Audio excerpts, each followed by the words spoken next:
Ô Ricardo, ontem teve a reunião, né, do presidente Lula com os governadores e para além do que foi conversado ali nessa reunião, o que ficou muito marcado também foi aquele ato em que eles caminham juntos ali, né, vão a pé, no caso, para o STF. Eu queria que você comentasse aí sobre toda essa simbologia em torno dessa reunião, um dia após os ataques em Brasília, como que o mundo político, inclusive, está repercutindo aí a esse encontro.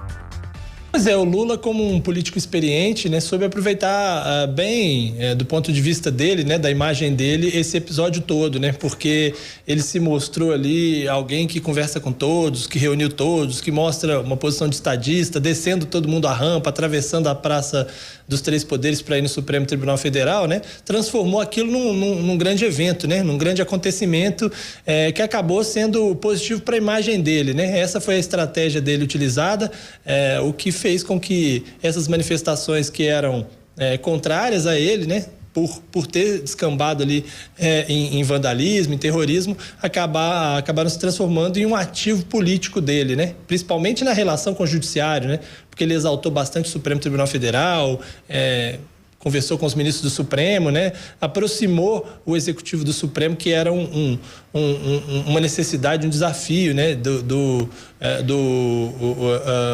Palácio do Planalto, né? Após os últimos anos. Então, assim, isso que fica marcado, né? O fato de governadores da oposição terem participado, alguns até não iriam e mudaram de ideia quando viram que todos os outros iam, né? Tarcísio de São Paulo, Romeu Zema de Minas Gerais, o Ratinho Júnior, que inclusive chegou no meio da reunião, porque não iria, né? Então isso ficou muito marcado. Foi uma estratégia política do presidente que soube utilizar o momento para defender a sua imagem, né? E, claro, para gerar um fortalecimento ali das instituições, né?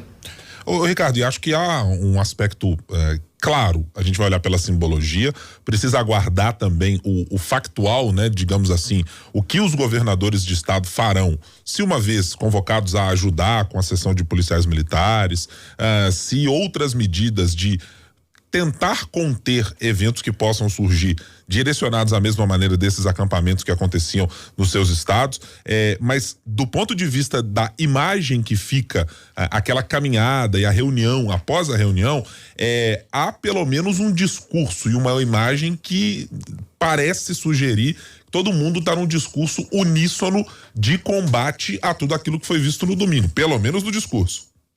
Não, e tornou quase impossível algum político, seja ele governador, deputado, criar uma rota diversa daquela que foi criada em unidade por todos, né? Porque ficou uma situação em que quem desviar-se dessa ideia fica meio que isolado, né? Não por acaso a Câmara aprovou a intervenção do Distrito Federal de forma simbólica, né? Ontem para registrar e dizer que, olha, estamos todos unidos, né? Apenas duas bancadas fizeram liberação de deputados, né? O PL e o Novo.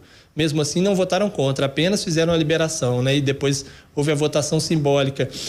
Então, eu acho que isso é muito claro, porque, assim, quando você tem uma proximidade muito forte ali, incluindo os membros do judiciário, né? E você tem uma decisão como a que houve no DF de afastamento do governador por 90 dias, faz com que os outros governadores fiquem, né, preocupados. Olha, temos decisões a cumprir, vimos o que aconteceu no Distrito Federal, isso pode vir a acontecer com alguém. Então, por isso, me parecia que estava todo mundo muito focado numa ideia. Você veja, o governador de São Paulo até tentou fazer, no final, um discurso mais um pouco diferente, no sentido de que ele dizia, olha, a gente precisa de gestos de todos os poderes para pacificação e tal, né? Como se mandasse um recado para o Supremo também, que tem que baixar a bola, mas ele começa o discurso falando muito da importância para o Brasil da democracia, daquele momento, que ele estava muito feliz de estar lá e tal, né? Considerando que é o estado mais forte da federação, isso é muito simbólico, né? Mostra de fato como a gente vive um momento em que houve ali uma conexão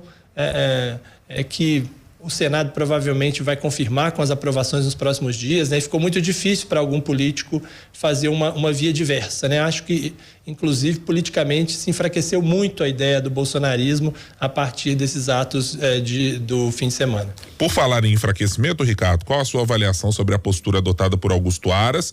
Houve manifestações que aconteceram por parte de procuradores da República, tinha ali início eu não vou chamar de levante, mas de carta aberta, abertamente dizendo que o procurador não havia agido na velocidade esperada diante da gravidade dos atos ocorridos no fim de semana.